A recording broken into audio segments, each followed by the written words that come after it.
a big part of what's going to be instrumental in helping you to have stronger, healthier relationships is going to be your willingness to self check, your willingness to be honest with you about you.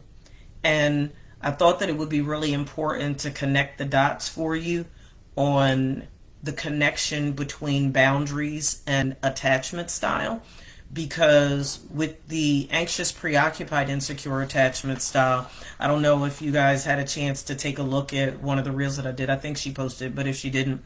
So that anxious, preoccupied, insecure attachment style, that is for those of you, and total transparency and confession, I, in my earlier years, used to be anxious, preoccupied.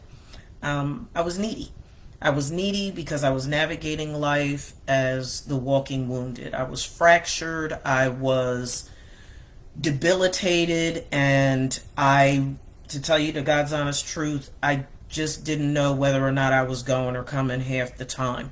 So when you're looking at the anxious, preoccupied, insecure attachment style, you have to ask yourself, when it comes to your relationships, whether it's an intimate relationship, your relationship with family members, friends, colleagues, whomever, do you find yourself being, having a tendency to be overly needy? Are you anxious and uncertain? Do you have self-esteem issues? You have to be honest about whatever challenges you're facing, because you cannot resolve what you're unwilling to acknowledge. The other thing about that anxious, preoccupied attachment style is that you crave emotional intimacy, but you're worried that others don't want to be with you, or you're worried that others don't want to be around you. And then you get into this clinginess, right? Are you finding yourself embarrassed or ashamed about the fact that you're clingy and that you're having a constant need for attention and love? And you even may go through this period in time where you feel worn out by fear and anxiety, and you find yourself constantly questioning, either out loud or subconsciously, whether or not people really love you, right? So if that even sounds a little bit like you, continue to pay close attention, because there's a lot more to take into consideration, and this connection between your attachment style and your ability to set boundaries. People say to me all the time, well, Dr. Pitts, I told people not to do this and I told people not to do that, but they're not really paying attention to me. Well, the reason that they're not paying attention to you is because your boundaries are porous. You have different types of boundaries. You have porous boundaries, you have firm boundaries, and you have rigid boundaries. Your porous boundaries and your rigid boundaries are the polar opposite. Your firm boundaries are the ones that are in the middle. But check this out, folks. Boundaries are only effective if there are consequences for violating them. What I get a lot of times from my clients, especially when I'm doing couples work, is, well, how do I impose a boundary on my girlfriend, on my boyfriend, on my husband, on my wife, on my kids? I tell you straight up, the first thing is you have to make up in your mind that you are not going to operate from a place of fear. Let me connect the dots on that. Because a lot of times when we're navigating our relationships from a place of fear is because you have a fear of abandonment. You have a fear of rejection. You have a fear of failure in the relationship. You have these internal negative narratives that keep telling you that if you don't stay in this unhealthy relationship, that you're going to be by yourself. Whether it means you're going to be by yourself in the context of an intimate relationship, or you're going to be by yourself in the context of, your family members are going to reject you, or your friends are going to reject you. Fear is a mother father, and it'll keep you stuck in toxicity. So in order for you to impose healthy boundaries and the consequences that are necessary in order to make them effective, you cannot operate from a place of fear. I need you to know that people will manipulate you. People will manipulate you if they think that you're too afraid to assert yourself And you'll get played. You'll get played by family members. You'll get played by friends. You'll get played by colleagues. Heck, you can even get played by strangers because people can sniff weakness a mile away. If you're not willing to put healthy boundaries in place, in other words, if you're not willing to convey to people in a healthy way what you are willing and not willing to accept, you're leaving yourself wide open to be a doormat. You're leaving yourself wide open for people to say and do whatever they want to say and do to you, because what consequences are there? What consequences are there for handling you in ways that, truth be told, you don't like? But you tolerate it because you're afraid of being rejected. You tolerate it because you're afraid of being abandoned. We have a term that we use clinically that's called a CNIP. C-N-I-P. A CNIP is a core negative interaction pattern. Anything that you don't like but you allow is the same thing as saying that it's okay. And I'm going to challenge you to stop complaining about the negative behaviors that you allow because you are too afraid to impose healthy boundaries. Each of us sets the standard for how other people treat us. And every time you co-sign behavior that you don't like by accepting it, in essence, you're saying that it's okay to disrespect me. It's okay to devalue me. It's okay to use me, abuse me, and kick me around like a piece of trash. And quite frankly, that's not okay. And oh, by the way, you know what the consequence is of allowing people to treat you any old type of way? The consequence of that is what we call an eroded or diminished sense of self. Just envision the most beautiful 8 by 10 picture of yourself that you have ever seen. I mean, you dressed to the nines, you have on your best, you are just absolutely gorgeous. Yo, men, you got your swag going. Women, you find is all outdoors. You boom, boom, boom, pow, pow, pow. You're fine. But guess what?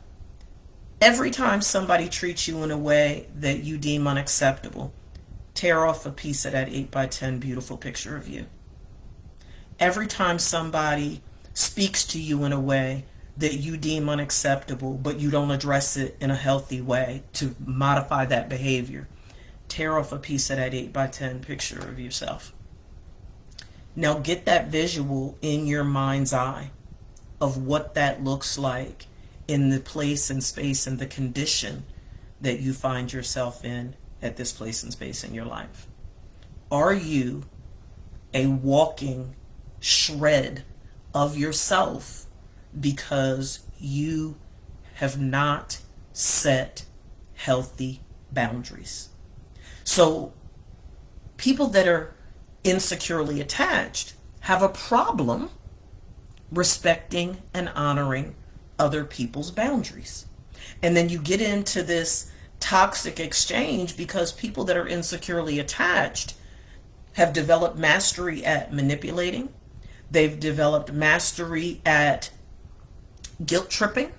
They have developed mastery in using your own weaknesses or human fallacies and imperfections against you to their advantage, to keep you close, to keep you dancing to the beat of their drum.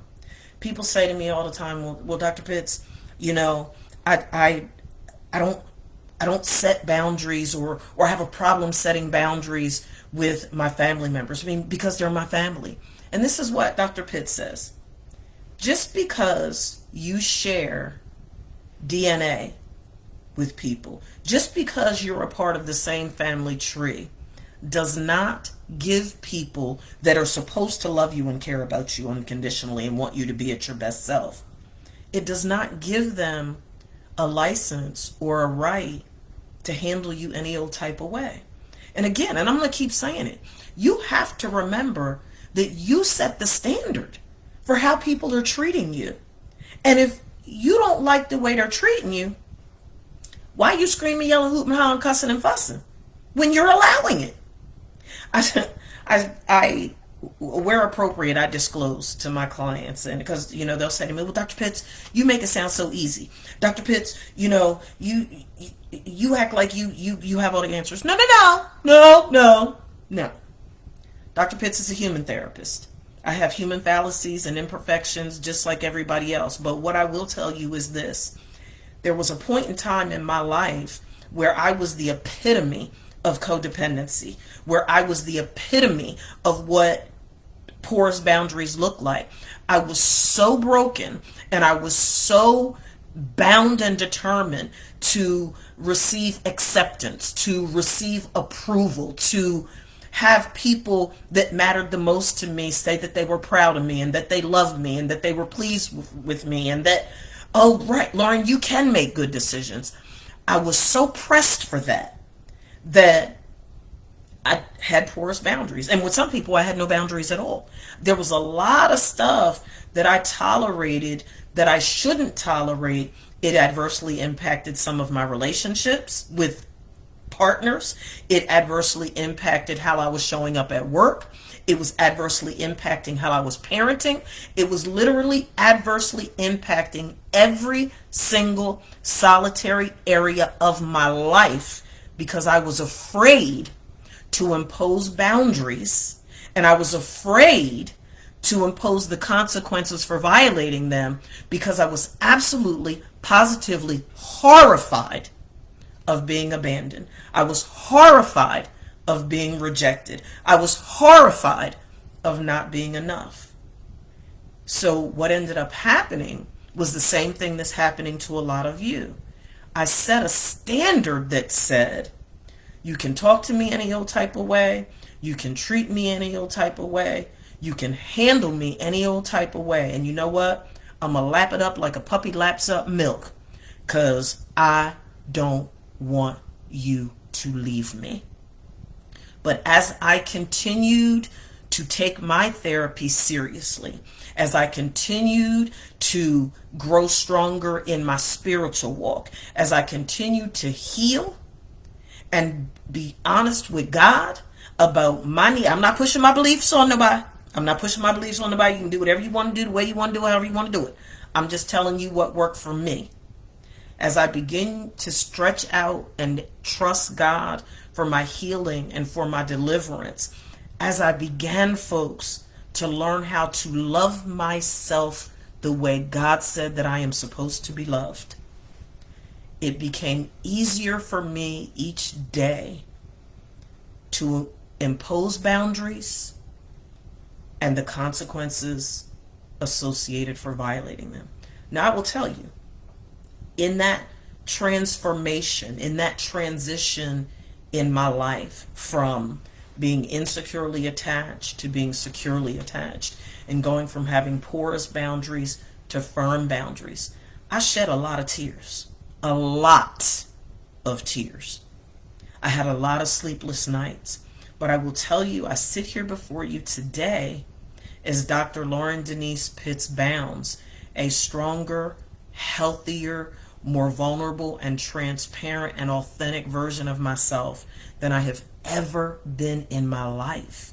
And I would not trade that for anything, because I am more free today than I have ever been in my life. So let's talk about boundaries. There are different types of boundaries. You have physical boundaries, you have emotional boundaries, you have them good old sexual boundaries, sex chocolate. You have intellectual boundaries, you have financial boundaries, you even have spiritual boundaries. So here's what I need you to understand first. In order for any of us to establish effective personal boundaries, it's going to require you to know yourself. And when I say know yourself, I mean you. I don't know. I'm not a person that's big on slang. I don't know if people still say keep it 100, keep it real, keep whatever. I don't know. I don't even care. But you have to be honest with you about you. You have to know yourself. To thine own self be true. If you got junk, you need to own your junk. If you petty, you need to admit that you petty. If you're childish, you need to admit that you're childish. If you're arrogant, narcissistic, delusional, whatever your junk is, you need to be able to own it, because you will never be effective in establishing effective boundaries if you don't know yourself. You have to be able to know yourself so that you can be clear on what's important to you. What do you really value? And I'm not talking about if I asked you 1, 2, or 3 times, you'll be able to rattle it off to me. You know what, Lauren? You know what, Dr. Pitts? This is important, and this is important. But if I asked you 6, 7, 8, 9, 10 times, now I'm going to piss you off because I'm stretching you. I'm requiring you to take a deep dive into self and really get clear and honest with yourself about what makes you tick. Who are you at your core? And your ability to know yourself at your core is going to be what helps you to be most effective in communicating your boundaries to others. I'm not telling you you can't curse at me because I'm being extra. I'm telling you that you can't curse at me because it's unacceptable to me. It's unacceptable to me because I'm not going to scream, yell, hoop, holler, cuss, and fuss at you. Not who I am today. Now, back in the day, oh, you catch these hands and this tongue. But that's not how I get down today. So I hold people to the standard of behavior that I hold myself to. I am not going to treat you in a way that I don't want to be treated. I want to be treated. I need to be treated with decency, respect, value, appreciation, honor where that's appropriate in certain relationships. And because I'm clear on what my value system is, because I'm clear on what my moral code is, because I'm clear of what all my hot buttons are, I am able to communicate to you with great clarity, I might add, what my boundaries are. And guess what? You get to decide whether or not you want to honor them. It's your choice. You don't have to. You don't have to. But if you don't honor what a person's conveyed boundaries are, and they have learned the art of putting consequences in place for violating them, then guess what? One of the consequences might be you no longer have access to them. They might have to reevaluate the relationship and put you in a different compartment that declines to give you the level of access that you once had. One of the things that I tell my clients is we can't just walk up to the White House and be like, ding dong, is the president here? Is the vice president here? Where John Kamala at? Damn. We can't do that. But yet we will allow all types of folks to have access to us and think that somehow sharing DNA, somehow hanging off of the same family tree, gives you automatic top security clearance to have access. Oh, no, no, no. That's earned. It is absolutely, positively earned. Here's what I need you to know.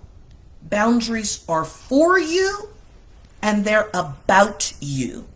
It doesn't make you selfish, grandiose, or narcissistic to say, I'm not okay with this behavior. Now you have to be careful because the double standards can get in the way. You can't scream, yell, hoop, holler, cuss, and fuss at folk and then be feeling some type of way when they scream, yell, hoop, holler, cuss, and fuss at you. Because again, remember, you set the standard for how people treat you. There's a certain quality of behavior and treatment that I require in order to be connected to me, in order to have access to me. And if you can't honor that, you can't access me. It doesn't matter to me if you're family. The standard is A, B, C, D, E, F, and G is required to be able to have intimate connection with Lauren, with Dr. Pitts. And if you can't honor that, one of your consequences is you get recompartmentalized and you are limited access. Might not necessarily cut you off completely. In some cases I have done that because the relationship was toxic, because the relationship was unhealthy, and it wasn't in my best interest, and it wasn't good for my overall well-being to maintain some of those relationships. Boundaries, folks, is about the people that you have granted access to you respecting your needs. But do you know what your needs are? You have to be able to be clear on that. You can't be wishy-washy. You can't give these little superficial responses. You have to be clear on what your needs are. And when you're uncomfortable about something that's being said or done in the relationship, you have to be able to speak up about it. Because if you don't speak up about it, oh, now you're leaving the door wide open for resentment and hatred and bitterness and rage and all of these other feelings to come into play. You pissed off. But why are you pissed off? You allowing it. You mad because every time you turn around, you disrespecting me. Well, every time you turn around, they're disrespecting you because every time you turn around, you're allowing it. Because you're afraid to pull people up on their jump. I'm not afraid anymore. So I have very high standards that I require of those who have access to me. Do you have high standards for those you've granted access to you? So the physical boundaries. The physical boundaries are all about your body, your privacy, and your personal space. This is my dance space, and I have spatial issues. Let me just go ahead and tell you all that right now. I have spatial issues. Spatial issues. So I don't want folks so close to me they can spit in my mouth when they're talking to me. I'm like, back up. Back up. And this is going to sound crazy, but again, I know me. There are times in my life when I require even my family members to ask me if it's okay if they can hug me. Again, not because I'm being extra, not because I'm thrown off, but because I have spatial issues and because of the nature of the trauma that I experienced over the years. There are times where, depending upon what's going on with me emotionally, I am very, very, very sensitive to touch. And what was intended to just be a warm, loving hug because they miss me makes me feel like my skin is going to fall off. So what I love and appreciate about those that are intimately close to me, they understand that about me. They know me because I'm authentic. So there's this match between who am I and who do people say I am. They're connected. They're a mirror image. They're a reflection of each other. And people know that they just can't come up to me and don't do that to me. So that's your physical boundaries. Being clear about your body, your privacy, and your personal space, and knowing that your ability to communicate that effectively can improve your relationships. The next boundary is your emotional boundaries. And what that is your ability to be emotionally intelligent, to be in touch with your emotions. And here's the hard part for people, to know where your emotions end and other people's begin. A lot of times when you experience discord and all this strife in your relationships is because you end up feeding off of somebody else's emotions. You come home from work and you're in a great mood, but everybody in the house is pissy and foul, and within 20 minutes you're pissy and foul. No. You don't have to take ownership of the bricks in somebody else's backpack of life. You don't have to take ownership of their emotional experiences. I'm not talking about when somebody passes away and grief and loss and all those things. I'm just talking about day-to-day emotions. You don't have to do that. Healthy emotional boundaries require you to know where your emotions end and where the other person's begin, so that you're not being drugged into the vortex of their emotional funk. The next type of boundaries is sexual boundaries. It ain't rocket science, folks. It's physical intimacy. It's not just sex. It's expectations around any type of physical intimacy. What is or is not okay with you sexually. Frequency, comments, touch, expectations around involvement. All of those things, those need to be very clear conversations that are had preferably before you start, And if you're already, you may want to have that conversation. And one of the things that I want to highlight, especially from a clinical perspective, is if there has been sexual trauma, You have to be able to talk about limits and desires and understanding. There has to be mutual consent.